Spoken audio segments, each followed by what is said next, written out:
All right, guys. Well, welcome to the webinar on accessible bushwalking in Sydney region. Before we get started, I'd just like to welcome Laurie Bimpson to give us a welcome to the country.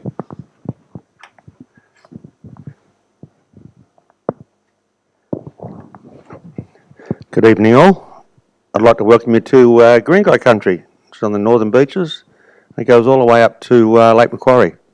Beautiful part of the world. I pay my respects to my ancestors. I pay respects to my elders past and present. I pay my respects to all Aboriginal people living and visiting my country. And have a nice evening. And it's great that you're doing this thing tonight because I love my national parks. And that's what this is all about tonight. And I hope we get all you people out in the bush, because I've decided to set up a tour just for people that are in wheelchairs. So this should be quite a good setup. And look up my website, Green Guy Tours.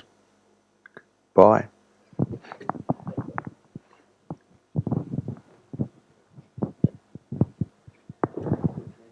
Thanks, Laurie, for that. And yeah, it certainly is a beautiful area around here, the northern beaches. So before we get started, I suppose I can quickly introduce myself. I'll be emceeing you through the night and working our way through the talk. And then there's two other very important people to introduce you to as well. One is Dr. Helen Smith, who's just sitting to the left of me. Other than a very good friend of mine who I've known for quite some time, Helen is a passionate outdoor enthusiast and is constantly planning her next escape into the bush. In early 2015, she completed her PhD at the University of Sydney, studying the impacts of exotic and native rodents in Australia and New Zealand. She's now working at the National Parks Association of New South Wales to help more people get outdoors and explore natural places. We've also got Matt McClellan with us as well, who's just going to pop into camera now. Again, Matt's another good friend of mine who we've done a lot of work with together. And Matt is the owner of Wild Walks, which is New South Wales' most comprehensive online documentation of on-track walks with around 600,000 unique website visitors each year. Wild Walks has a history of working with the National Parks and Wildlife Service, Crown Lands and councils. The structural design of Wild Walks is flexible enough to incorporate our additionally naturally accessible track notes information. Matt also works with the MPA on a contract basis. So Helen and Matt are going to lead you through the most part of tonight's webinar and call on me for a few little bits of expertise as well as needed. So without further ado, I'll pass you on to these two to kick things off.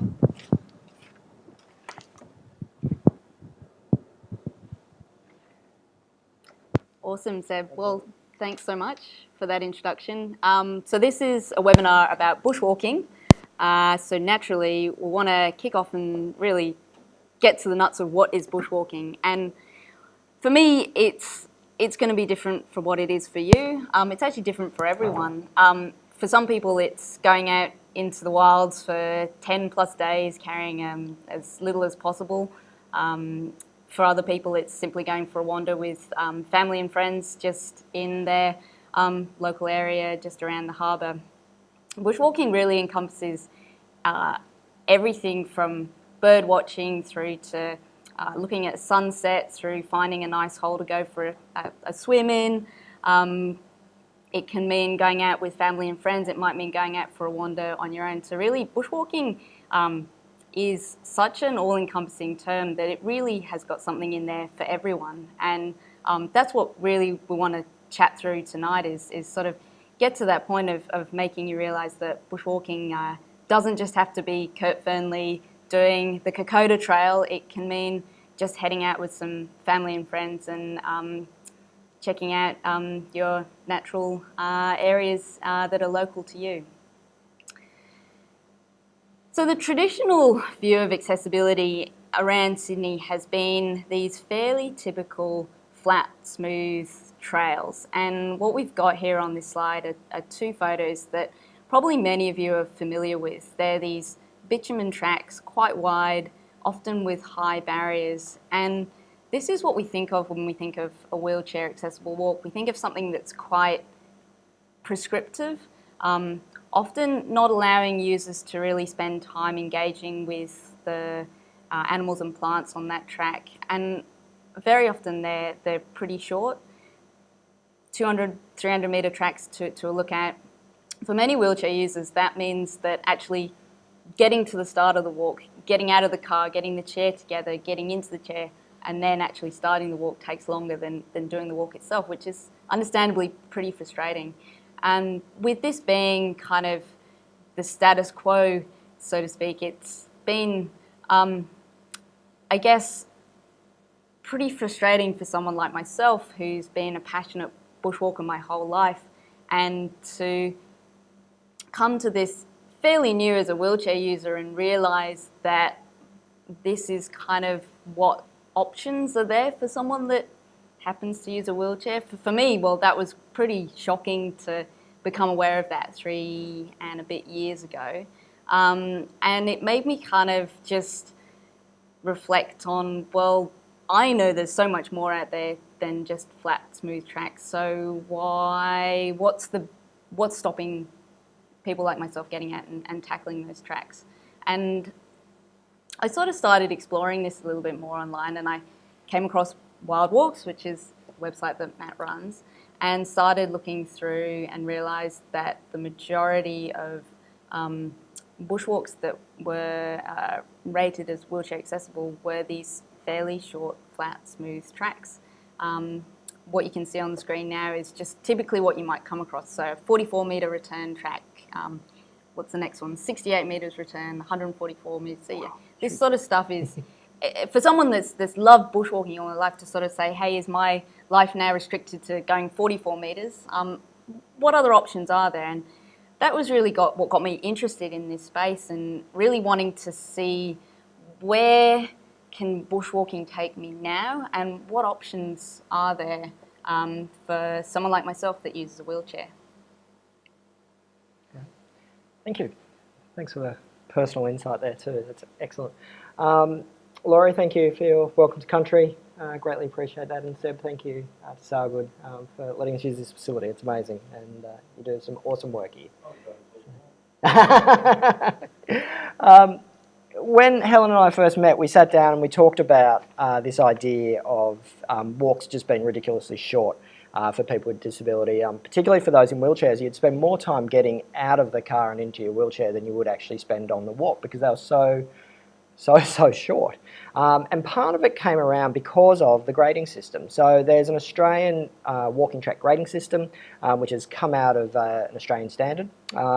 And it states, as you can see on the slide, that for a walk to be classified as wheelchair accessible, which is a grade 1, the walk has to be less than 5 kilometres, it has to be essentially flat, it has to be wide, it has to be hard, and the last point is the fascinating one, is that users have no need for any experience. And this grading system it's from a 1 to a 6, or 5 depending on which system you're using, and as you go up the scale it gets more challenging. But what it sort of portrayed this message that for people in wheelchairs, there's an expectation you'll never have any experience bushwalking, you'll never have to deal with navigation and challenging crossings or anything like that.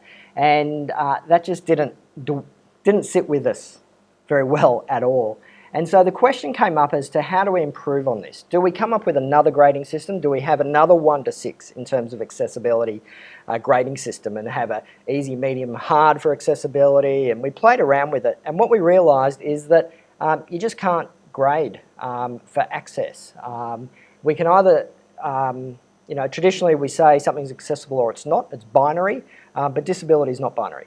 People's experience of access is certainly not binary, that sometimes people can handle a step or two, or rough terrain, or certainly can deal with navigation and maps if needed. So what we decided to work on was this idea of a framework that sits over that, so that we sort of put the grading system to the side and we provide information that allows the end user to make the decision. And we got some funding from Family and Community Services to do some research into that, and ask people lots of questions as to what do you need to know to get you out there. And that was for people, older people who were just struggling with arthritis, maybe energy levels with people with heart or lung conditions, for people with continence issues, wanting to know where toilets were, and so on and so forth. So we built this framework after interviewing a whole stack of people who were struggling with mobility-based type disabilities. And so this framework is not intended at all to replace the grading system, but to really give you the decision, the information so you can make the decision as to whether you want to go out. And so through that research, once we completed the research, the National Parks and Wildlife Service funded us to document a whole bunch of walks using that framework. And you can download a copy of that manual that we produced on how to document walks using this framework if you're so inclined. It's a bit nerdy. It's really intended for land managers. But that goes through all the information that you need to document walks in this space. Awesome. Well, thanks for that, Matt. That's hopefully gives you a better sense of our background. But I guess the next question then is, well, how does this information help? We've gone out and done a bunch of research and found that people want information. How does this actually help people? When this question comes up, what I like to do is show people this photo of myself and my mum as well. We're out in Lane Cove National Park, and many of you will know that getting onto fire trails often means navigating or negotiating a gate. These gates come in all sorts of different shapes and sizes, and some of them you can tackle in I guess, different and innovative ways. So, for example, this gate, it's actually possible to duck under that sort of high bar on the right there. If people have a chair that's narrow enough, it might be possible to skip around the bollards there. Sometimes you'll have wire roping that you can lift up just high enough to duck underneath. So there's a bunch of different ways that you can get around gates, and what we've basically come to the conclusion is it's not much use telling someone that they can or can't do something because, well, they'll just go out and disprove it anyway. And really, there's so many different ways people can tackle gates that it's helpful just to let people know exactly what's there and allow them to make a choice about that. So for someone that can walk a little bit, then a gate really isn't an issue at all. For someone else that's quite comfortable jumping in and out of their chair, then maybe doing a little bit of a bum shuffle underneath a gate might be perfectly fine. And what this basically allows users to do is to decide to tackle something based on their own capabilities, and gives them a sense of it gives them dignity of risks. So that means that they can basically take on board exactly what they want to take on board without someone coming in and saying what's possible and what's not possible. So this overall reduces disability because it gives people more options. So it's not telling you what you can and can't do, it's simply providing information so that users can go out and tackle what they want to tackle. And this is also a good example of a walk that would have been a grade 2 or a 3 on that grading system. So it wouldn't necessarily come up as a wheelchair accessible walk, but with this information, if you use a wheelchair, you can say, well, yeah, I could duck under that, or no, that one's not suitable, I'll look for something else. Yeah, good one. So is this one me? We don't have those notes.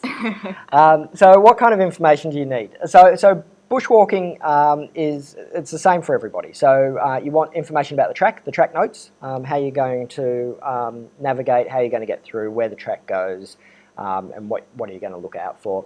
And the other information is bushcraft information. So how to bushwalk safely. You know, how much water do you need, how much food, what gear do I need, how am I going to carry it, and all that sort of stuff. So first of all, we're going to talk about track notes. Track notes provide kind of traditionally provide two main things. Information on navigation, and so how to take the walk, so where to turn left, where to turn right, when to look out for river crossings or bridges, or that sort of stuff. The other thing is points of interest information, so where the lookouts are, what's the name of a waterfall, that sort of stuff. With this research, we came up with two more bits of information to chuck in there, and they are barriers and facilities. So facilities in this system are things that might help reduce the experience of disability. So for example, somebody with arthritis who needs to rest perhaps more often, or somebody with a heart-lung condition, they'll find a seat very handy. And the height of that seat is really important, particularly for older people or people with arthritis again. So facilities are those sort of resources that can help you along the way. And then there's the barriers, and they're things like the gates, the fences, steps, particularly rough bits of ground or really steep areas. So when we say barriers, we don't mean it's a no-go zone, that you just can't, it's a complete barrier, but it's something that that's a challenge to deal with in some way for some people. And so what we do on the track notes is we provide that information in a couple of different ways. They're just scattered throughout the track notes so that you know where they're coming, but we provide this accessibility profile, and that's come out of the research that Helen's done through the Naturally Accessible framework, and we provide a quick summary. So for example, on this walk, there's information about the surface. It's a smooth, hard the majority of the way. There's a 60-metre section of compact gravel at the lower car park. So it gives you a sense straight away of what the surface is like. Similar comments about steepness. It tells you about the seats. In this case, there's 8 seats along this walk. They're on average 260 metres apart with a maximum gap of 440 metres. And then we've got this terrain profile, which also lays out an icon for where everything is. And then following that is a page of just ridiculous amount of information. So the seats are, you've got the height, the width, the depth of the seats, the height of the armrest, everything. So more information than probably anybody would want to know, but if anything in particular impacts on you, you'll be able to find that bit of information in there. Then we move on to bushcraft information, which is about how you bushwalk, really, and what you need to do to bushwalk more broadly. Is that a fair summary? And fun stuff like, what gear do you carry? Oh, the gear. We love gear. And food. We do. We love gear and food. So, as Matt said, the 2 bits of information that people look for before going on a bushwalk is, information about the track, but then secondly is sort of what do I actually need to think about personally before I go on that bushwalk. So there's kind of 4 things which we think are probably up there as being most important for wheelchair users. There's going to be more for different people, but I'm going to run through 4 tonight. Gear, I'm going to show you backpack that I take and just run you through bits and pieces there. Food and water, obviously that's really important. Toileting and pressure management, now that's going to be something that's obviously different for everyone, but there are plenty of ways that you can manage in the bush, and it's absolutely not a reason for you not to get out and go bushwalking. And lastly, a repair kit, because who knows what might happen.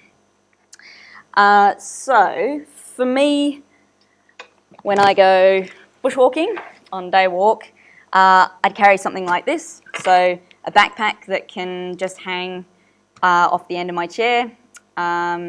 Some people might find that an undercargo net is a preferred way of carrying gear, or other people might actually just like carrying the backpack on their shoulders. So whatever works for you.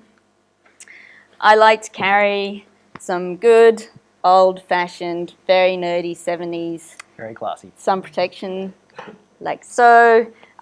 Loose, lightweight shirt. It gets really, really hot out there in summer, and the reality is that the types of tracks that wheelchair users are likely doing are going to be the sorts of tracks that follow ridges, and so are generally going to be quite exposed, particularly in the middle of summer. So making sure that you've got good sun protection is really key. Also making sure you carry enough water. You can come up with a whole bunch of fancy different hydration systems, but a old soft drink bottle or an old water container is absolutely fine. Bear in mind that you're going to probably find that you heat up quite a lot out on the track, and I'll often find that in particular my legs get quite hot, and one of the ways that I find is really helpful to keep cool on the track is just having enough extra water on hand that I can just put a bit of water on my legs. That helps keep them cool. It means that I don't overheat. And it's just a really nice way of helping to regulate temperature. So that'll be different for everyone, but just one of those strategies to bear in mind to keep cool.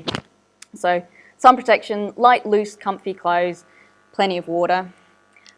Food, always important. Stuff that's easy to eat on the trail. Say lunch stop, it's raining, you don't really want to wait for too long. Muesli bars, super helpful there. Bit of fruit, some snacks and crackers. Really, whatever you're used to eating, don't change it too much when you go out bush. You don't want to find that you have particular foods that upsets your stomach or makes you not feel well. Just eat stuff that you normally eat and just make sure that you've got enough stuff that's easy to eat and you can pull out and have regularly. Whatever medication you need to take, make sure you've got some of that. Sun cream, very important. I find it quite helpful to carry some gloves. So that just, it again helps when your pushrooms heat up, just to stop your hands overheating. It also just protects your hands from sort of rough gravel or if there's extra bits of sort of scrub coming in. Just a useful thing to sort of have and makes sort of longer distances much more comfortable. Catheters, depending on how you go to the bathroom. I find that all-in-one tubes can be quite good, just particularly on your first bushwalk, just so that you don't have to worry about carrying lots of different bits and pieces. But as you get more comfortable with toileting, you might find that you can cut down there on what you need. I always carry a head torch. Now, that's just not because I'm expecting to get benighted, which means ending up stuck out on the track when it's dark, but it's not a bad thing if you think that you may actually be out for a little bit longer or getting back to the car and it's a little bit dark as well.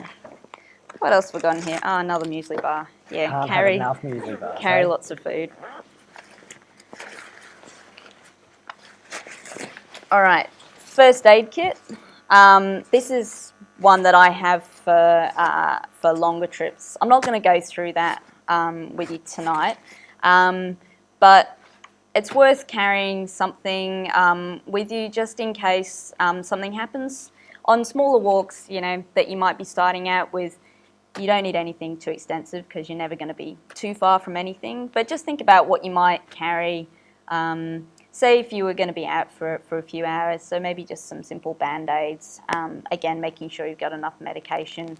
I carry in my first aid kit a personal locator beacon, so that's if I'm going out into remote areas. But for some of the bushwalks that you might be doing around Sydney where there's still good phone signal, then phone is absolutely adequate for making an emergency phone call if that's needed. Map and compass. I use a map case to keep my map nice and dry. What else have I got in here? I have a rain jacket. That's really nice if the weather decides to change. An extra layer, a thermal top. That's quite useful. Layers are good. Lots of layers work better than one thick layer, and it also compacts down really nice and is lightweight. So that's a really nice sort of piece of clothing to have. You can get these in outdoor stores as well. Dry bags are useful if you think it's going to be raining. They're just handy for keeping things like your phone or a bit of food dry, just the stuff that you really don't want to get wet. Useful to know that they exist, but you know what? Just double bagging in plastic bags some stuff for getting started is also absolutely fine. A few snaplock bags for getting started. Yeah, that's fine. Broad-brimmed hat. Does it have to be that daggy? Yeah. And for winter, a beanie. I like my hats. I'm not a sure lot. which is worse. Yeah, so that's sort of what I would be thinking about in terms of gear. So it's all pretty much stuff you've got lying around at home. Now you've got a fancy jacket and a fancy first aid kit and stuff, but do you need that for getting started on your first shorter walk? Yeah, definitely not for getting started. Yeah, okay. Just pull stuff out that you've got from home, and then maybe if there's Christmas coming up and you can getting into a bit more and you want to start to invest in some more stuff, great. Yep. But shouldn't be a barrier to starting. Cool. Now, most people haven't been taking notes, I suspect. We are going to send out, if you fill out the survey at the end of this, we'll send you the slide deck and all the information. And we'll include a link to our Bushwalking 101 website, which has a full gear list of stuff to carry as well. Before we move on, just one more thing that is, my microphone, I think is really important is a repair kit. Yeah. I've had 2 flat tires this year already, so I'm hyper paranoid about this. On the slide, I've basically laid out my repair kit with everything that's in it. It's just basically what you would need if you got a flat tire or if any of the sort of fairly major screws were to come loose. For longer trips, this becomes, really, really critical to have all the screws and spanners and stuff. For shorter trips, just make sure that you can do a tyre repair because that can happen at any stage. Super useful to carry. Just be aware that if someone else is carrying a repair kit, that their spanners and screws might not match up with your chair. So it's unfortunately one of those things that has to be quite personalised. And that's the same with tyre sizes as well. But simply the repair kit, well, if worst case scenario, you can probably find a mountain bike rider or another bicycle rider and borrow theirs because they're most likely to have a repair kit. Cool. So, Doug, we might ask Seb to come back and join us for this. I'll duck out of the picture for you, mate. Thanks, Matt and Ellen. It's been interesting, and hearing Matt giving you a few little slight jabs from the side there as well. But I definitely know that old daggy hat very well as well from seeing you out on the trails. Just before I chat about adaptive equipment, I think Helen was definitely talking about all the puncture repair kits and bringing that equipment out with you. One thing I'll say is that when you're heading out, it's no use bringing that stuff with you if you don't know how to use it as well. So it's always handy to maybe practice a few little times before you head out, particularly for how to change a tyre and how to change a tyre quickly, if you know how to do that. So that's always handy to get started. And also, Helen had her little pump as well. As a cyclist, I don't carry a pump with me, but I carry a little CO2 canister with me as well, which can often be handy as well if you just want to get a quick bit of air in a tyre and to shoot some CO2 in. So a few little tips from a cyclist over here as well with those things. So adaptive equipment. I think we're living in an amazing time now where disability is really becoming at the forefront of a lot of new technology and a new adaptive technology. And this is opening up, I suppose, a lot more opportunities for wheelchair users. And we're going to go over a few of these with you now. So you'll probably see up on the screen, there's a few that are written there that we've got a couple of those pieces of equipment here as well that we can go through. And they really make trails similar to what Helen and Matt were speaking about before with, the days of that 5 kilometre, a trail that was flat or at a set gradient to now be able to use different adaptive equipment to work through some different terrains. So the first one is a freewheel, and I think Helen, it's one of Helen's best mates, the freewheel, and has got her a lot of places. And I think what's really cool about the freewheel is how small it is and how easy it is to adapt to a regular manual wheelchair. You would have seen in the photo before Helen in that orange type of wheelchair as well, called a mountain trike. And that mountain trike, while it's amazing to be able to... Oh, thanks, mate. The freewheel here that I'll go over in a second. But yeah, while Helen's able to use that mountain trike, and it's a great chair, it's big, it's cumbersome, it's hard to get into a car. It often means you need to take 2 pieces of equipment with you if you're getting in and out of your car going somewhere. And so the freewheel is a fantastic piece of equipment. So while I've got to hold the microphone to my face, so while I've got that, I might get... Helen just to hold up this freewheel to camera, and it's a pretty nifty little device. Essentially, from here, it attaches onto the foot plate of a wheelchair, and shortly we'll go over and show you a chair that it's been attached to. What it does is it lifts your front casters off the ground, so all those little pesky, pebbly stones, leaves, sticks that can catch you out and have you flying out the front of your chair and catch you up. It lifts those casters off the ground and lets you cruise through much easier. It also increases your rolling resistance as well, which makes things a lot easier as well and saves those shoulders. Not everyone's as powerful and strong as Helen to be able to punch through some of these trails. Oh, we might be able to get this chair behind us even. Here we go. Look at this. Thanks, Laurie. Hopefully we can see that up on camera behind us. So you can see it's attached to the bottom foot plate here. When we do go back on the other side, I will show you what it's done is it actually lifts these front casters off the ground. So this wheel is what's touching on the ground at the front there. Thanks, Laurie, for that.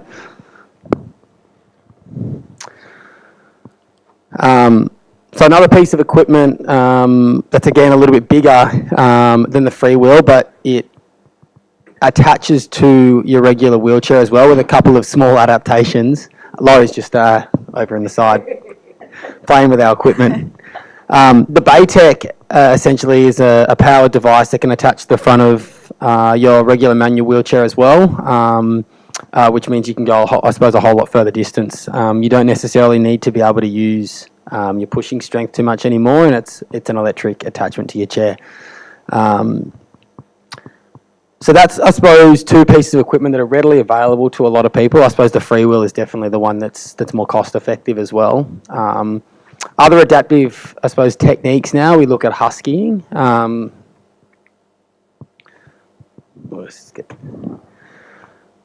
Huskying was a new thing to me, and I think rather than me explaining huskying, I might get Helen to talk a bit about this because it was interesting on our last walk together where you were telling me how much you disliked huskying at first when it was first sort of put upon you, and then when you actually put it into practice, you saw the practical benefits of it. So what were sort of your thoughts around that? Yeah. So the concept of huskying was really something that I developed with my bushwalking friends. And really, when I started using a wheelchair, I wanted to do everything by myself. And I was absolutely determined that I was going to push every inch of every trail and do it on my own. And it meant that for me doing trails with my bushwalking friends, it was quite an antisocial experience because I was just absolutely busting a gut to get up every hill. And then on the downhill slopes, I was absolutely killing it and leaving everyone behind. So it was actually really hard to find a way to kind of match the level of walking pace with the rest of the group. For me, bushwalking is a really, really social thing. And so really, I find it's a really fantastic way to connect with other people, and I just love being out there on sharing the experience with other people. And I guess kind of having sort of busted a gut to try and do every track and trail by myself, I realised that really I was not able to do anywhere near as much as I could do if I was able to get my head around accepting a bit of assistance. And that took me a while to come to that. That wasn't really a very easy thing to get to because the idea of getting assistance, to me, it felt very defeatist. It felt kind of not, it just didn't sit well with me. So the idea of sort of someone standing behind and pushing me I just didn't like that at all. So we played around with kind of a bunch of climbing gear, rope and carabiners, to come up with a way where we could essentially rope my chair up to other bushwalkers in the pack that we were walking with. And we sort of started to laugh a little bit about the idea of Helen's Huskies, so the idea of my chair being like a sled and having these bushwalkers that acted like husky dogs in front.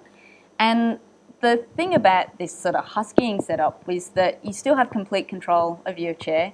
You're still contributing a lot in terms of the chair direction and in terms of giving extra speed to that chair. But you're not busting a gut to be able to do every inch of the trail. So you're getting a little bit of extra oomph from those people in front, and just that extra little bit of oomph going up hills and going down hills and an extra bit of support suddenly means that you can enjoy so much more of what's going around. I was able to then suddenly sort of look at the scenery and enjoy watching out for wildlife and be able to chat to people, and it suddenly became this kind of really engaging, exciting experience again. And the beauty of huskying is it's simply rope between myself and bushwalkers. So you're not needing a fancy piece of adaptive equipment, you're just needing good people, and good people can make amazing things happen. So for me, this kind of realization that by kind of giving up that sort of 100% independence and allowing to get a little bit of assistance through this pretty fun technique meant that I could suddenly do so much more. And that's, I guess, sort of where I've got to with that huskying technique, and it's meant that I can do an awful lot of stuff, and it's really fun and really exciting. The other thing that we played around with was what we're calling e-huskying, which is basically connecting up to electronic devices such as the Baytech, which I think would be worth going through now. Yeah, definitely, yeah. And look, I think what I love about this huskying idea as well is it really brings this sense of teamwork into it as well, and sort of that whole thoughts around bushwalking and going out with a group of people to go bushwalking and everyone playing a role as well. So that huskying definitely sort of shows that off. Yeah. So I think what we might do now is spin. We might be able to spin our camera around, and we've got a couple of pieces of equipment just set up over here, and we might run through a few of them. I might even get our trusty friend Matt here to jump in the Baytech to kind of show you all how this works.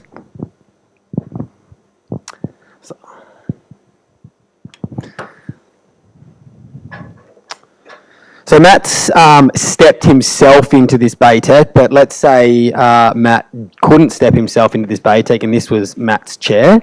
We're just going to push up just here on that. And you're going to push down. That just pushes down and out, yeah. So you can see we have two separate parts here. This is our Baytech with our e-battery on the front here.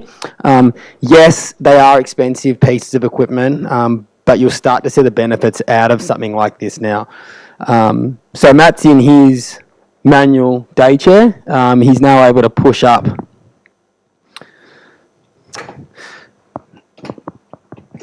If you just push up on that now, yeah, just on this, yeah. So that's now attached, Matt, into it. We're lucky enough to have a range of different Baytechs down here, and this one's actually been set up for someone who's a quadriplegic as well to be able to use. So Matt doesn't actually have to grip onto this at all. He can just use the palm of his hand to either push down to go or brake to stop. The beauty of this as well, and you'll see even in the slideshow that came before and what we've learnt from a few trails, is that Matt can now become somewhat of a workhorse as well when we're going, and we can attach backpacks to the back of him, crates to the front to put some key supplies in there as well. So if you've got a group of manual wheelchair pushers with you, you might have a bunch of bushwalkers with you as well, some people that don't want to carry heavy equipment. There's no reason why you can't load this up with some of your heavier equipment and supplies as well to be able to get going. Yes, so it's not all easy going essentially with the full E setup here as well, and they do come with a hand cycle attachment as well, so you can manually be moving yourself forward with some power assist as well. Now, I'm not sure if we can angle that camera down just a little bit so we can see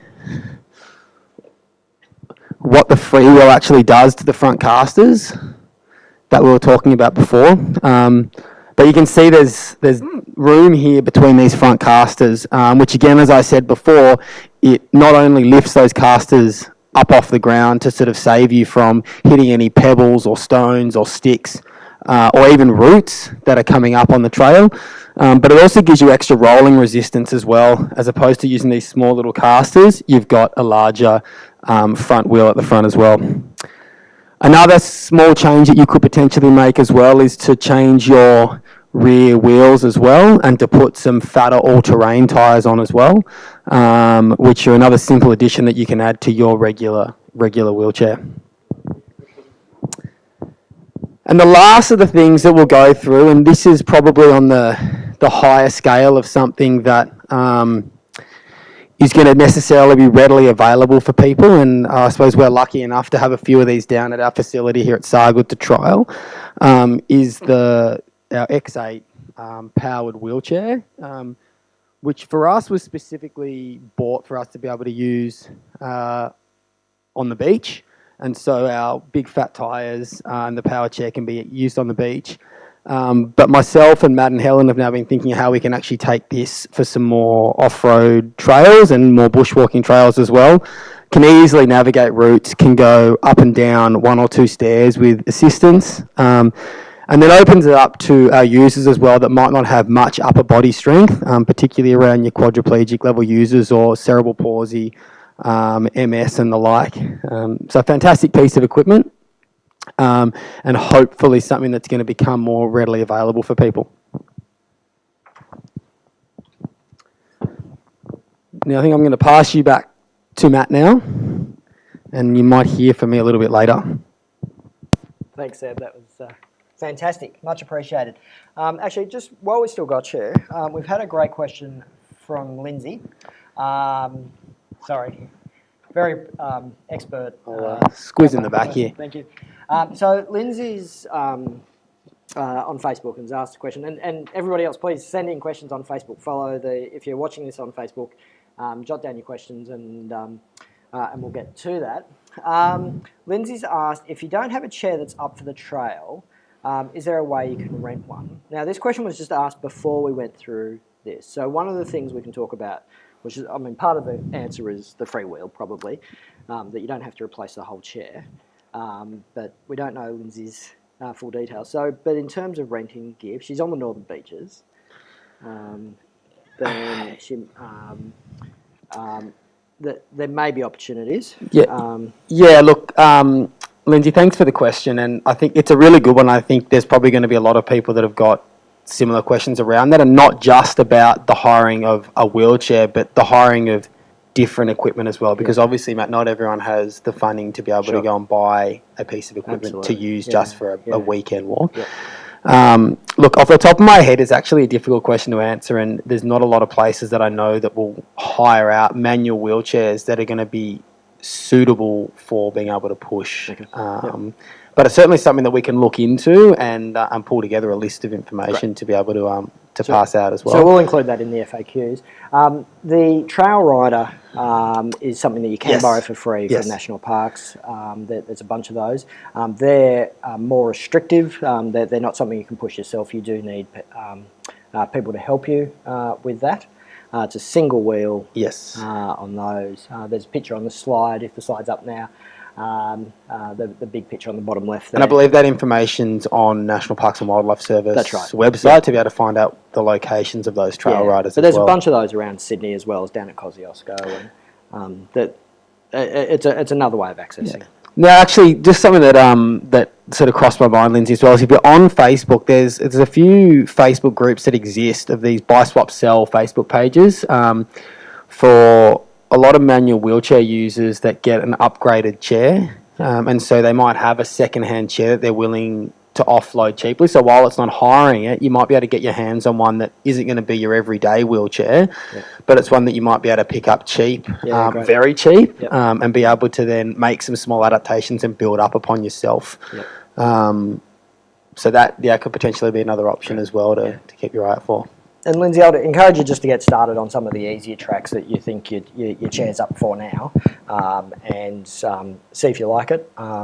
If you're on NDIS, it might be something, the more you get into it, that you might be able to work out with your plan there as well. Erin's had a great question about walking groups. We'll get to that soon. We don't have a great answer for you, Erin, but we certainly will talk to that. We'll talk about where to walk now. How's that? So we've just picked 3 walks, and 3 to give you a sense of a short walk that's certainly capable for anybody in any day chair. and that is the Fairfax track, which we'll talk about. Then we're going to talk about the Narrabeen Lagoon trail, which again, most people in most day chairs will be able to undertake without any modifications. There's certainly parts of it, most of it you'll be able to do no worries, but it's a long track, so it might take you a couple of practices to get all the way around. And then Lady Carrington Drive in the Royal National Park, which is a bit more rugged. So we'll kick off with the Fairfax. It's on the north side of Sydney. It's on North Head.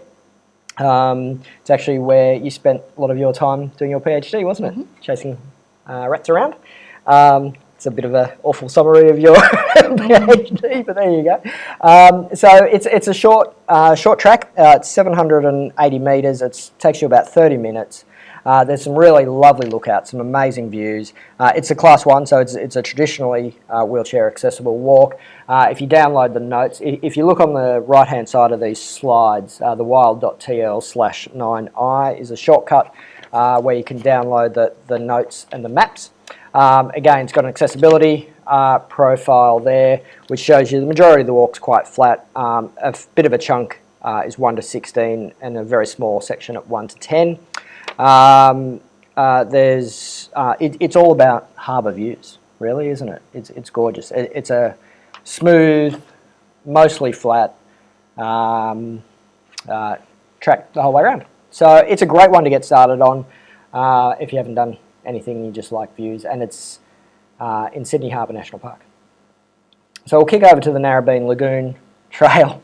It's quite a weighty set of notes, these. We did get a bit carried away on detail with these track notes, but this is a great one. It's got coffee shops part way around, and a couple more coffee shops as you keep going, so you can see my motivation, as well as ice creams along the way. There's also some kids' playgrounds, so if you're walking with kids, there's a great chance to keep them entertained as you go. But this walk is all about the lagoon. It's spectacular water views the whole way. There are lots of birds, so the wildlife's quite spectacular, and there's some quite particularly on the western side, there's some bridges across a couple of the bigger rivers that give you quite spectacular views along the way. Now, the majority of it is footpath, but through bushland, and there are sections of gravel, sort of a granite, a compressed granite trail. So you could do that in a standard day chair. You'll feel it a bit slippy in a few places on the northern section, but very doable. If you've got a freewheel, definitely chuck that in and use that. Yeah, look, I'm a regular user. I'll interview.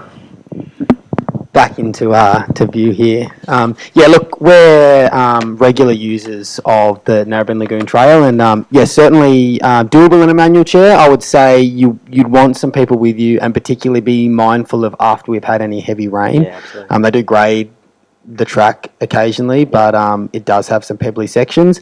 And on that, I believe, the northwestern side is when they're putting their council have got plans in for that for a new raised trail to cut off some of that trail against. Yeah, so the gravel's getting shorter and shorter as time Yeah, goes look, on. definitely. Only a couple of steep gradients, and other than that, you're pretty good to make it in a manual chair. Now, it's 9 kilometres, just shy of 9 Ks all the way around. Yes. So you can do sections of it, just get started on it. If you're thinking you're not going to make it, you can turn around, or you can grab public transport part way through. Yeah. Or use your friends to pace it out. Use your friends to pace it out. There's car parks that are stationed the way around as well. So if you think you can't make it, or you think you're going out, maybe set some friends up to be waiting at a meeting place for you to be able to trail on as well, because it obviously is a loop trail that goes around. Or you could wait at one of the coffee shops and they can come and grab you later. Oh, definitely you might owe someone a coffee, but you could certainly be waiting for them there, yeah. But no, it's an amazing trail, and I think what's so good about it is you get so many different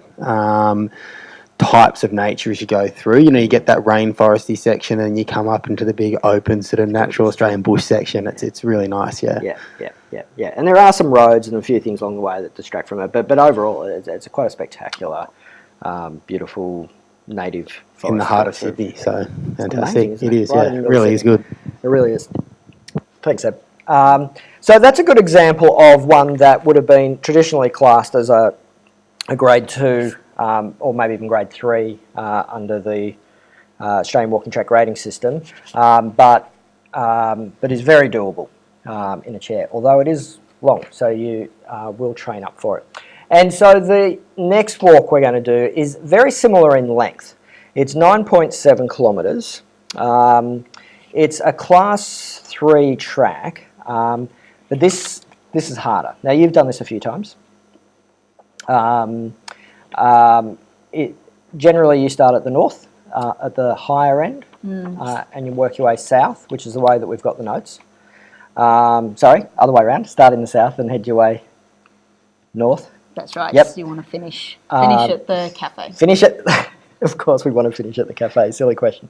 But we're following a river. We actually follow the trail follows an old road, the Lady Carrington Drive. It's now closed to traffic. There are mountain bikers along the way, and it is rough. It's not as smooth as the trail is on Narrabeen Lagoon, and particularly at the southern section, there are some steeper hills, which would be a great place to practice your huskying, particularly if you're early into the bushwalking.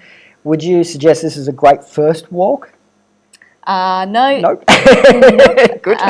But I mean, the idea of starting in the south means that big hill at the start is going to be the hardest bit. That's right. Of it. Yeah. So you kind of get the hard bit over and done with first. Yep. So it's a really good test in many ways to really make sure that you're definitely able to get through it.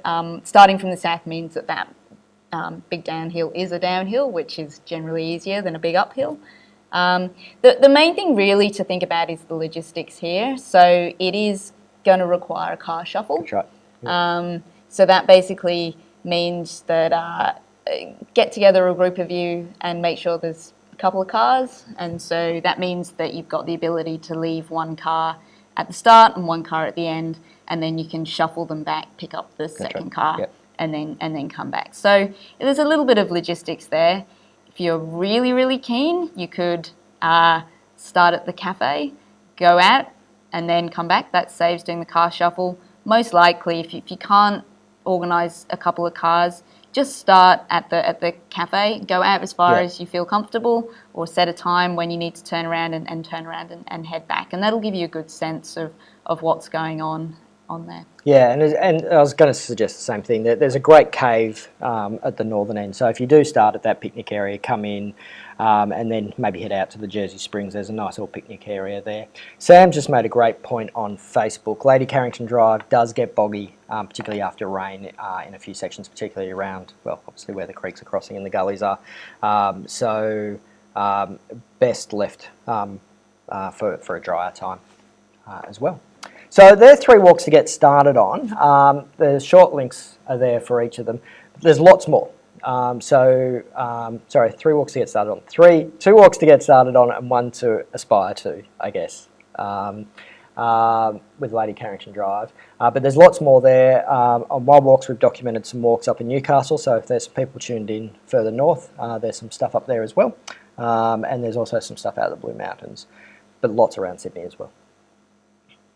Awesome. Okay, well, we're just sort of aware of the time. It's flown by.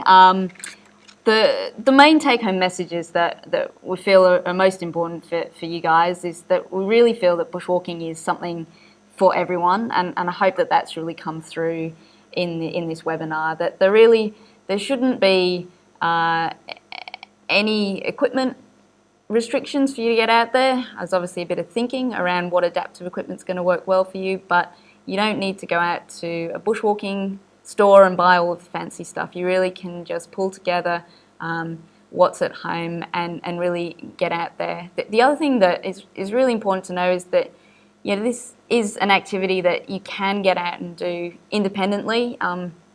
You don't need to feel that this has to be something that you have to go out and find a particular club or a group. Really you can pull together friends and family, and using the track notes, there's enough there that you should be able to get out and enjoy this independently. Now, that doesn't mean you go out and do the hardest one first. Start slowly, figure out what's going to work well for you, and that's something that will get easier with a bit of practice. And the third thing that really want to just really highlight is that information is key here. So that's just stuff about the track notes and also just tailored bushcraft information. Management strategies can be really helpful too. So chat to people that have done stuff can be really, really helpful for getting little tips. Give it a go. Absolutely. And talk to each other. Talk to your friends and share the walks that you've done and what's working well for you. And you can do that face-to-face or online, obviously, as well. Erin's made some good points. Making clear that you can't take pets into national parks, so that would impact on the first walk and the Lady Carrington Drive walk as well.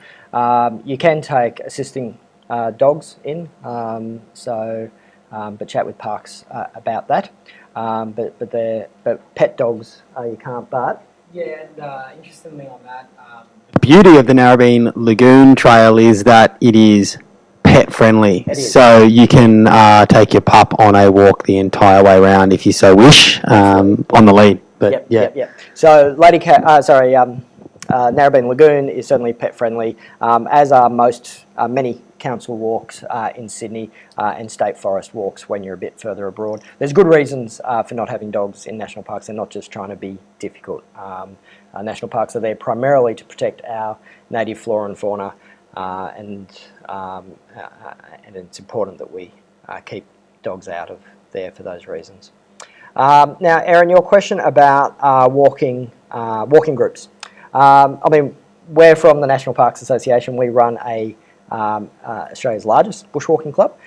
We don't especially cater for people with disability yet. Would love to one day. But get in touch with us more, and we'd love to talk about that with you and see what we can do, and just see if we can get some stuff happening, and see if we can tack it on. But we do lead walks like the Narrabeen Lagoon fairly regularly, probably once a month. So there's certainly opportunities within the MPA and other bushwalking clubs. So have a chat with bushwalking clubs. Have a chat with us about that as well. And this is probably a good segue for Seb to... so I suppose I'll jump on back in. At Sargood, we, through, I suppose, the help of National Parks Association and the work that they've been doing at the moment with Naturally Accessible, we're going to start launching some bush pushes from Sargood on Collaroy down here. I love that name. It came up from one of our staff, actually, who was, what can we call it? Bush push, that sounds all right. I suppose it fits.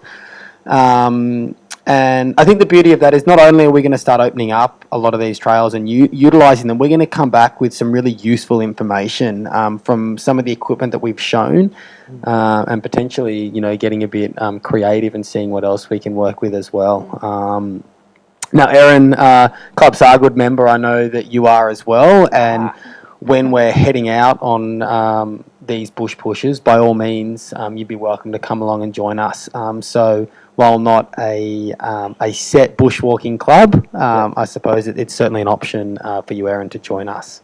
Yeah, and we might be able to work out some more stuff as we go on that and just see. We'll be working together as we go. Definitely, bouncing ideas back and forth and growing this idea. We're still playing with it, but what we want to encourage you is that we definitely know people can do it. Get out there, have a lot of fun, and let us know how you go, what's working well for you. We do on the naturallyaccessible.org website have a list of walks that we know work in a wheelchair, and ones that we've heard rumours of that might work. So if you've done a walk and it's worked well for you, let us know. We'll write up a little thing and include it up there and start getting that information out there. We've got this slide up with a few links where you can chase some more information. I'm aware of the time. Thank you, team, for wrapping me up. So you can find out more about Naturally Accessible at naturallyaccessible.org. We've also got that hashtag, Naturally Accessible. The bushcraft information. Helen's written a lot of this. It's on bushwalking101.org, and that's at how to bushwalk generally. You can find out more about the MPA at mpansw.org.au. Certainly check out Sargood. Yes, Sargood on Collaroy.com.au. I thought I might make a quick mention as well of our lovely Laurie as well, who came here and gave us welcome to the country, who was sort of very excited to know that we were wanting to work with people in wheelchairs, and is now looking, and he's pretty certain that there's a couple of walks that he leads up in West Head as well, that are going to be wheelchair accessible. Fantastic. It'll be good to I'd also like to grab the mic. I'm just going to quickly grab the mic to Laurie. Jump on in. I'd also like to invite you guys possibly to do a presentation at our next advisory committee meeting. Oh, would love to. National Parks. Yeah, absolutely. Because, you know, we need to know how to make things right for people like you and people like I'm going to be soon, the way I'm going. You've just got to make it accessible for everybody. Yeah, and absolutely. I think a presentation by you guys will be unreal. Love to. So I'll put it on the next agenda. See if I can get on the next agenda for the next meeting. Yeah, absolutely. And hopefully we'll get you there. Yeah, we'd love That'd be to do great, that. yeah. Thank you. Thank you. But yeah. Yeah, well, let us know. We'll sort that out. And if anybody else wants us to come out and have a chat, we're more than keen to do that. We've got this last slide, and we've got a survey. Would love you to jump on the Naturally Accessible Webinar Survey, so bit.ly/NA Webinar Survey. There's like 3 or 4 very quick questions in there. Just let us know what's worked well for you. We want to do a couple more of these, so let us know what you want us to cover, either in more detail or less detail, or stuff that we just didn't cover at all that you'd like to cover, and let us know. Awesome. And we want to say a massive thanks to Sargood on Collaroy for letting us host our webinar here. Yay. Seb, that's for you. Shamelessly, we have self-promoted ourselves in a little photograph with all of our details there. So we hope that you guys might stick it up on the wall, and if anyone's visiting, that they'll see photos of us bushwalking. I love it, and a few of our good friends in that photo as well. So that's fantastic. Thanks, guys, and a pleasure. You know, we want to work together, and you guys are welcome back. It's been good fun. Anytime you want. It's been great. Yeah, definitely. Thank you for all you do. And thank you guys for joining in. And again, fill out that survey. There's a link in the description on the side or below, depending on what format you're on. Follow that through, and we'll be in touch. We'll send out the slide deck. We'll answer. There's a few more questions that we'll answer in the FAQ that we'll send out tomorrow or the next day, depending on how we go. Fantastic. Thanks. Cool. Thanks. See you guys.